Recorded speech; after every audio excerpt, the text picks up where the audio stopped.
Bien, bonjour à ceux que je n'ai pas eu le temps de voir ce matin. Bonjour à ceux qui sont au loin sur Zoom. Je ne sais pas s'ils sont nombreux. Oui, ils sont nombreux. Dans mon extrême jeunesse, c'est-à-dire assez loin, c'est autant les dinosaures couraient encore sur la Terre, on s'émerveillait de pas grand-chose. Et j'ai un souvenir extraordinaire de mon enfance. C'est qu'à l'école, je ne sais pas si ça se fait encore, on nous apprenait à faire germer des haricots. Ça se fait encore ? Oui ? Non, ça se fait plus. On mettait un haricot sur un petit coton qu'on imbibait d'eau et on le mettait à la lumière et on attendait. Et on attendait de voir le haricot germer et la petite plante pousser. Il fallait s'empêcher de toucher avec le doigt pour ne pas casser le germe du haricot. C'était un émerveillement d'observer ce miracle de la vie incroyable. Après un petit haricot tout sec, devenir une plante. Vous pouvez essayer à la maison au retour tout à l'heure, mais ne prenez pas le haricot dans une boîte de conserve, ça ne marche pas. Il est vrai que nous avons perdu un peu de cet émerveillement et que nous vivons un peu plus loin de la nature. Pourtant, ce mystère de la vie qui se répète année après année, nous approchons de la fin du mois de février déjà, la nature commence à bourgeonner. Mais ce mystère de la vie, c'est aussi le désespoir de certains agriculteurs avec les aléas du temps, le changement climatique. Alors ce matin, nous allons lire ensemble, continuer notre cycle des paraboles du chapitre 4 de l'évangile de Marc. Après la parabole du semeur et la parabole de la lampe, nous allons voir la troisième parabole qui est dans Marc chapitre 4, les versets 26 à 29. Marc 4, 26 à 29. Jésus dit encore, « Il en est du royaume de Dieu comme d'un homme qui jette la semence en terre, qu'il dorme ou qu'il veille, nuit et jour, la semence germe et croît sans qu'il sache comment. La terre produit d'elle-même d'abord l'herbe, puis l'épi, puis le grain tout formé dans l'épi, et dès que le fruit est mûr, on y met la faucille, car la moisson est là. » Jusqu'ici notre lecture. Je vous invite à prier. Notre Père, ta parole est parfois mystérieuse et pourtant ce matin, elle a quelque chose à dire à chacun d'entre nous ici. Parle-nous, Seigneur, éclaire-nous. Amen. Voilà une parabole qui est unique parce que l'évangile de Marc est le seul évangile qui rapporte cette petite parabole. Et elle fait suite à la parabole du semeur dont nous avons déjà parlé il y a quelques semaines. La parabole du semeur qui donne un autre point de vue, qui donne le point de vue de l'homme. Comment l'homme reçoit-il cet évangile ? Vous vous souvenez ? Cet évangile que l'évangile de Luc appelle parole de Dieu, l'évangile de Matthieu appelle parole du royaume. Quelle est la qualité du sol qui va recevoir cette parole ? Nous avions vu qu'il y avait le chemin, les pierres, les ronces ou la bonne terre. Grande est la responsabilité de l'homme de recevoir cette parole, n'est-ce pas ? C'est ce que nous avions vu. Nous avons vu que l'homme est faible et pas bien disposé pour recevoir cette parole de Dieu. Il a laissé les oiseaux manger les graines, le soleil dessécher la pousse qui germait, les ronces l'étouffer. On pourrait croire, en s'arrêtant là, que cette parole de Dieu est fragile, qu'elle est à la merci de nos faiblesses humaines. On pourrait être gagné par le pessimiste à semer la parole de Dieu dans un monde aussi peu réceptif. Notre vision de l'Église ne serait-elle pas négative à constater nos difficultés ? Est-ce qu'on ne va pas devenir décliniste à proclamer que ce monde qui a tué Jésus tourne à l'envers et ne produira que des ronces qui étouffent la parole.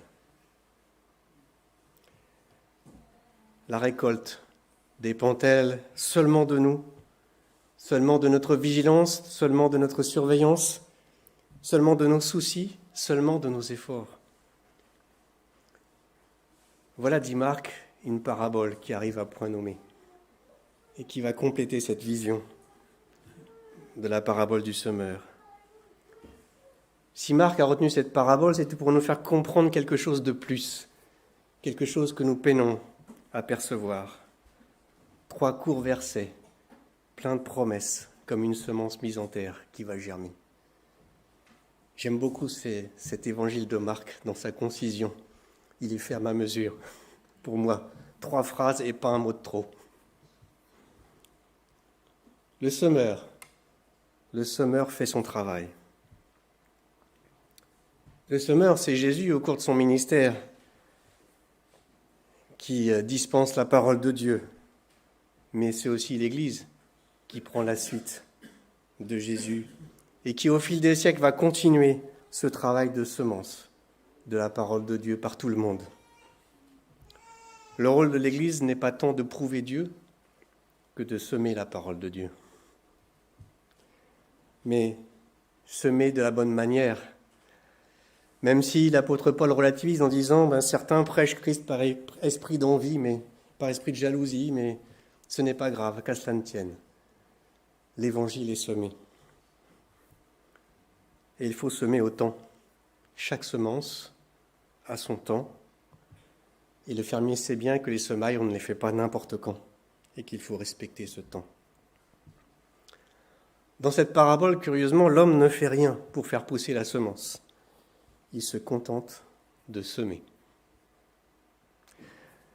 Alors je ferai une première remarque ici, c'est comment savoir où et quand semer. Nous les croyants, nous avons reçu une double exigence du Christ. La première, c'est ce que Jésus dit qui est le commandement le plus important, le numéro 1. Aimer Dieu et aimer son prochain. Et la deuxième, c'est ce qu'il dit à ses disciples à la fin des évangiles. Allez par tout le monde. Allez semer la bonne nouvelle de l'évangile par tout le monde. Nous pouvons être tentés de travailler pour Dieu. Nous avons eu ce débat en conseil. S'il fallait dire qu'on travaille avec Dieu ou qu'on travaille pour Dieu. Nous pouvons être tentés de travailler pour Dieu, par obligation, par peur de la réprimande du Christ à son retour, ou dans l'espoir d'une récompense que le Christ nous donnera, parce qu'on a bien travaillé, bien semé, comme un employé qui travaille pour avoir son salaire à la fin du mois. Il n'y a parfois pas tant d'amour et parfois de l'orgueil dans nos actions.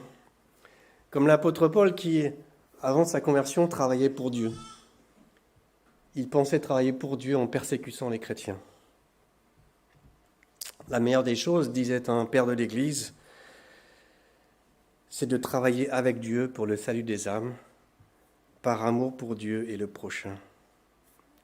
Ainsi l'Église sème au temps favorable, à l'écoute de Dieu, pour semer là où Dieu nous attend. Dieu nous associe à son travail et ce n'est pas l'inverse. Nous sommes appelés à travailler avec Dieu pour accomplir sa volonté. Il y a un bel exemple dans le livre des Actes de l'apôtre Paul qui avait décidé d'aller prêcher la parole de Dieu dans une province qui s'appelle la Bithynie. Et il dit, en fait, Dieu nous en a empêchés. Et Dieu l'a appelé à aller ailleurs, dans une autre province, la Macédoine, dans laquelle il va très rapidement rencontrer un groupe de prière et il va fonder l'église de Philippe.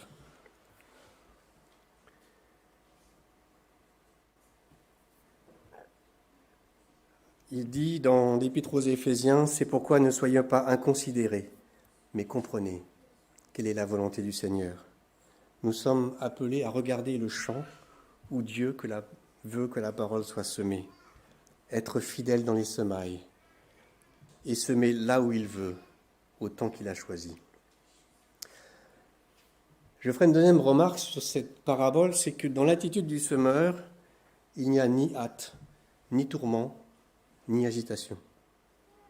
Le calme et le silence règnent sur cette parabole. On est loin de l'agitation de la parabole du semeur que nous avons vu avant, où le semeur s'agite. Une fois en terre, la germination de la semence se fait par la puissance de Dieu. Au lieu de dormir, on pourrait aller voir si la semence pousse, tirer un peu dessus pour la faire pousser plus vite. Manquer de patience, nous épuiser à scruter la terre pour voir quelque chose apparaître. Compter et recompter les membres de l'Église. Faut-il aller au-delà de nos forces ? Chasser les oiseaux qui mangent les graines, arracher les mauvaises herbes que l'ennemi a semées, forcer les consciences parce que le temps n'attend pas, forcer le temps pour voir la plante grandir plus vite, surveiller chaque nuit si ça pousse, s'épuiser jour et nuit, soir et dimanche, jusqu'à négliger notre entourage, oublier l'amour, croire que mon épuisement est bon pour l'avancement du royaume de Dieu. Oublier quelle est ma part de travail et quelle est celle de Dieu. Si la semence ne peut pas tomber en terre toute seule, si elle doit être jetée par quelqu'un, pour autant, une fois en terre, elle devient une plante d'elle-même. La semence a en elle cette vie qui nous échappe. Ce petit miracle que j'observais quand j'étais enfant dans ce haricot tout sec qui devient une plante. L'homme ne peut pas mettre son orgueil dans la moisson. Il a semé et Dieu a fait germer. Sans la puissance de Dieu, le royaume de Dieu serait piétiné, la parole de Dieu serait oubliée, l'image de Dieu serait fanée. Qui peut contester avec Dieu et lui expliquer ce qu'il doit faire et comment il doit le faire ? C'est ce que comprend Job dans ceux qui suivent la Bible en un an. On a terminé le livre de Job il n'y a pas très longtemps, où Dieu dit à Job « Où étais-tu quand j'ai fondé la terre ?» Et Job de répondre « Voici, je suis bien peu de choses, que te répliquerai-je » L'homme qui sème fait son travail en toute humilité. Il sème, il attend la moisson et il sait que la germination est un miracle de la vie. Il aura beau vouloir s'enorgueillir, le miracle de la vie, ce ne sera pas lui, quoi qu'il arrive. Ainsi, la parole de Dieu est semée et le miracle du royaume de Dieu, c'est Dieu qui le fait avec l'Église. Ce n'est pas l'Église toute seule. Si l'Église était une œuvre humaine, nous serions les plus désespérés des hommes. Comme dit Paul, si c'est dans cette vie seulement que nous espérons en Christ, nous sommes les plus malheureux de tous les hommes. Le royaume de Dieu est bien plus que ce que nous percevons avec nos sens. Et Paul d'ajouter dans l'Épître aux Corinthiens, « Qu'est-ce donc qu'Apollos et qu'est-ce que Paul ? Des serviteurs par le moyen desquels vous avez cru, selon que le Seigneur l'a donné à chacun. J'ai planté, Apollos a arrosé, mais Dieu a fait croître, en sorte que ce n'est pas celui qui plante qui est quelque chose, ni celui qui arrose, mais Dieu qui fait croître. Celui qui plante et celui qui arrose sont égaux, et chacun recevra sa propre récompense selon son propre travail. » Cette parabole nous invite à faire le travail avec humilité et à savoir que Dieu fait croître. Car c'est Dieu qui fait germer. On ne peut pas créer de nouvelles vies seulement par l'ingéniosité humaine, par la manipulation émotionnelle, par les techniques centrées sur l'homme, par des stratégies de conquête du marché. Tout ça n'est pas utile. On peut aussi déverser des tonnes d'engrais. Ça ne changera pas grand-chose, l'homme l'a appris à ses dépens. Si la vie n'est pas là, mettez tout l'engrais que vous voudrez, ça ne servira à rien. Jésus dit, si un homme ne naît d'eau et d'esprit, il ne peut entrer dans le royaume de Dieu. Ce qui est né de la chair est chair, et ce qui est né de l'esprit est esprit. Ne t'étonne pas que je t'ai dit, il faut que vous naissiez de nouveau. La transformation des hommes, ce n'est que par l'Esprit de Dieu qu'elle se fera. J'ai beaucoup aimé le témoignage de nos jeunes baptisés la semaine dernière. Et figurez-vous que quelques-uns de ces grands, très grands, qui sont plus grands que moi maintenant, je les ai connus pas très grands, avec le nez qui coule. Ils ont entendu dans cette église la parole de Dieu. Et c'est pas parce qu'on est très fort et très intelligent et que on sait très bien enseigner la parole de Dieu qu'ils se sont convertis. C'est parce que Dieu a fait germer en eux cette parole. C'est toute la différence. Parce que parfois le royaume de Dieu paraît être caché. Il peut être caché dans les vies, caché dans les cœurs pendant bien longtemps avant de germer. Marc l'évangéliste nous présente Jésus comme que c'est quelqu'un qui est venu pour servir et donner sa vie pour le salut des hommes. Où est la puissance de Dieu là-dedans ? Jésus, serviteur, homme pauvre parmi les pauvres, persécuté par les chefs des Juifs, sans endroit où reposer sa tête, flagellé, tué à la croix, cache pour un temps la puissance du royaume de Dieu, au point que tout le monde doute. Est-il le Messie ? Jean-Baptiste doute, Marie doute, les disciples doutent. Est-il vraiment le Messie ? Personne ne prête encore attention à Jésus. Pourtant, il est plus qu'un grand prédicateur et plus qu'un grand guérisseur. Mais on ne sait pas encore. Il y a des indices dans l'évangile de Marc, au baptême de Jésus, où le Père intervient du haut des cieux. « Tu es mon Fils bien-aimé, en qui j'ai mis toute mon affection. » Et à la transfiguration, « Celui-ci est mon Fils, écoutez-le. » Le royaume de Dieu est caché, encore caché. Au début de l'évangile, ce sont surtout les démons qui reconnaissent que Jésus est le Christ et qu'il vient de Dieu. Personne n'attendait la résurrection de cet homme vulnérable.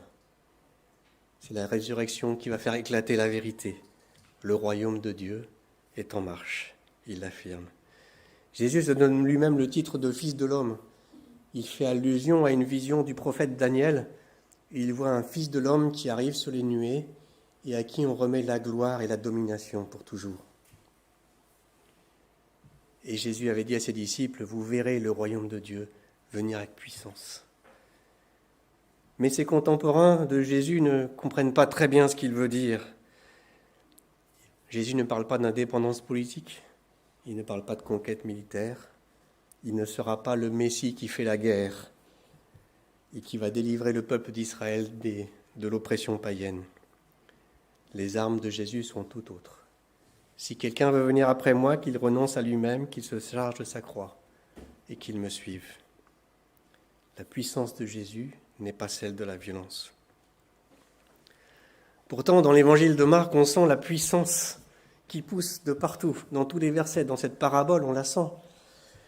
Marc utilise une quarantaine de fois le mot « aussitôt » dans son évangile. Aussitôt. Les affaires du Père sont pressantes, dit Jésus.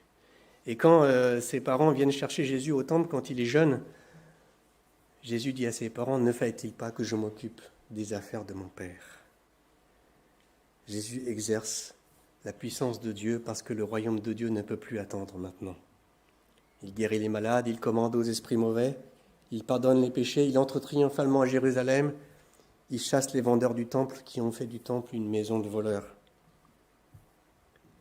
Et dans l'évangile de Marc, le récit de la résurrection est court, incisif. C'est clair, c'est la puissance de Dieu qui éclate. Vous ne l'aviez pas vue, mais elle est là, elle était cachée. Jésus nous prêche le royaume de Dieu en disant qu'il est à la fois déjà là. La puissance de Dieu est déjà à l'œuvre. Vous ne voyez pas, mais dans la semence qui est en terre, il y a déjà toute la vie qui est contenue. Et le royaume de Dieu, c'est aussi l'avenir. Cette puissance de Dieu qui verra Jésus revenir et régner pour toujours et dominer pour toujours. Mais dans la vie sur terre, le doute s'installe. Le royaume de Dieu est-il réellement en route ? Question de regard. On raconte cette histoire d'un renard qui serait tombé dans un puits, au fond du puits, et qui y a survécu. Un jour, il voit un oiseau perché sur la margelle du puits. Et il demande à l'oiseau, « Dis-moi, petit oiseau, comment est le monde ?» Et l'oiseau lui dit, « Le monde est immense. Il est recouvert par un ciel immense qui la nuit éclaire avec des millions d'étoiles. » « Tais-toi, dit le renard fâché à l'oiseau. Tu mens. Je sais bien ce que c'est le ciel. C'est un petit rond noir avec 3 étoiles qui brillent. »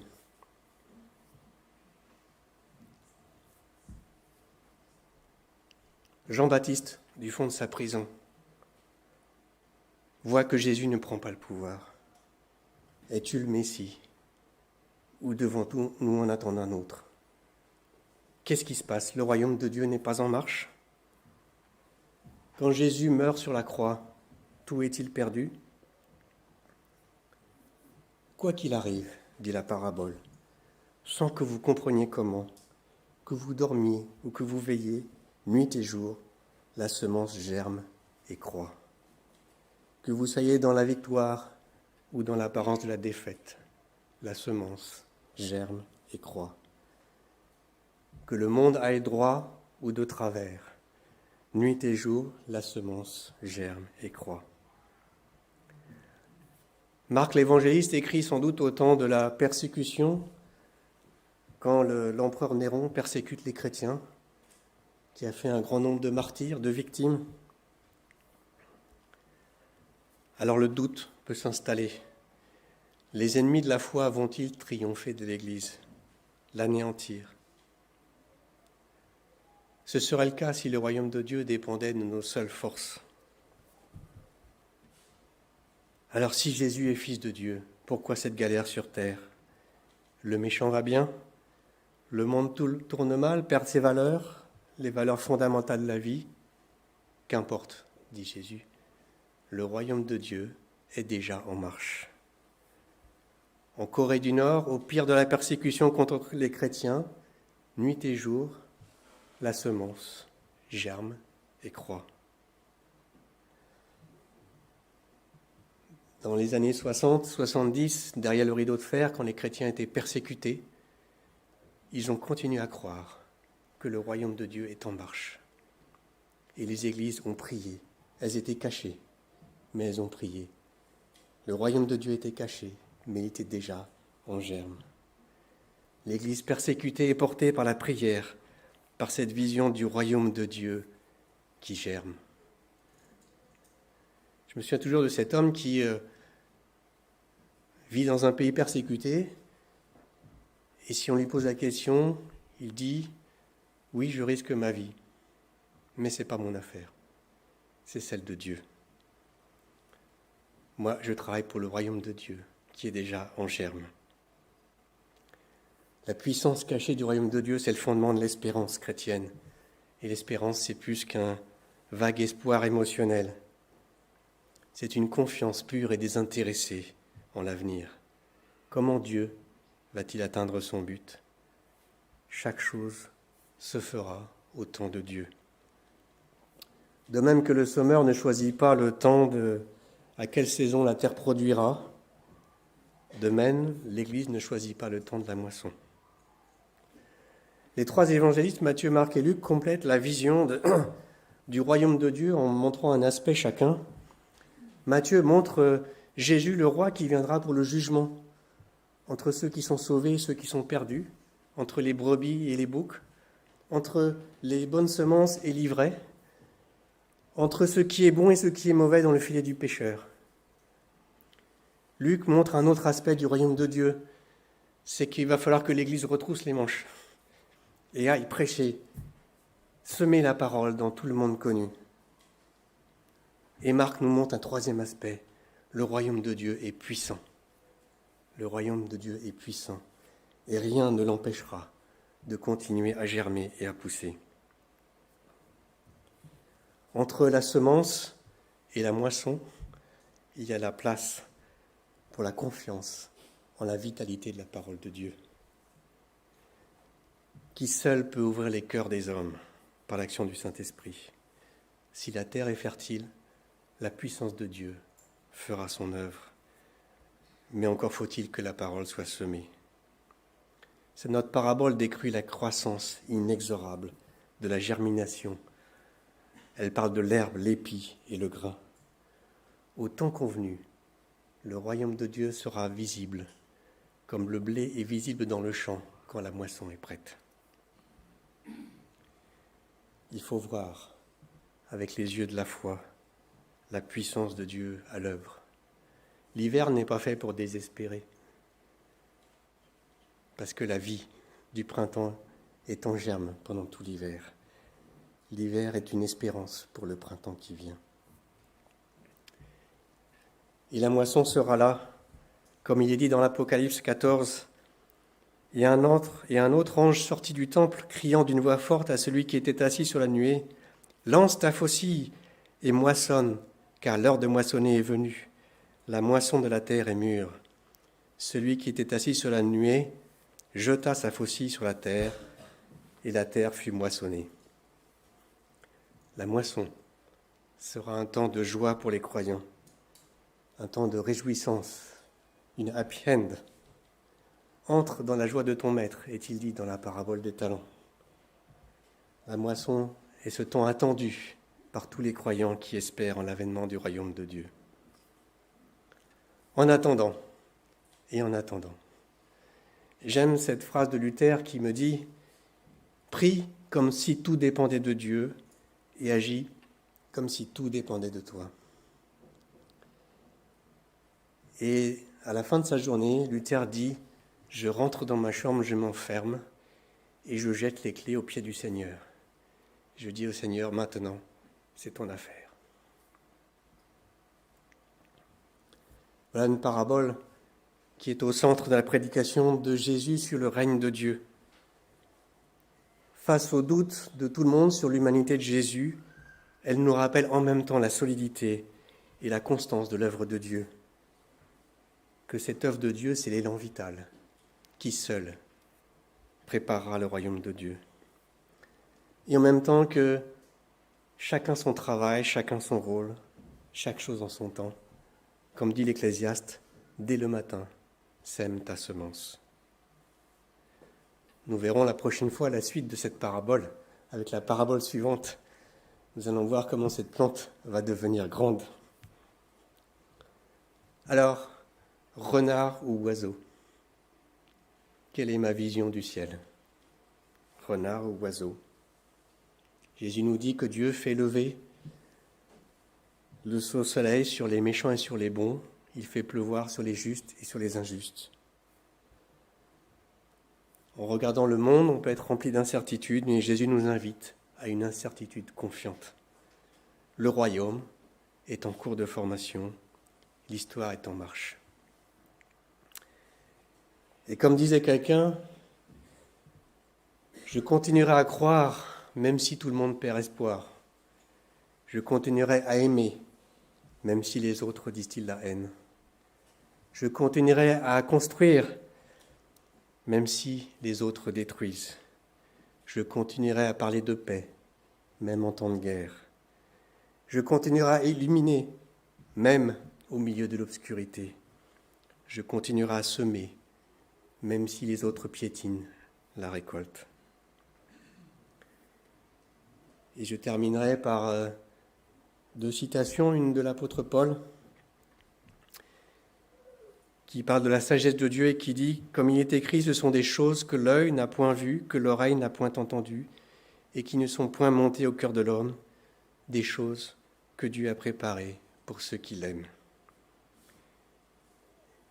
Et de l'apôtre Pierre, « Vous avez été régénérés, non par une semence corruptible, mais par une semence incorruptible, par la parole vivante et permanente de Dieu. » Amen. Je vous invite à prier.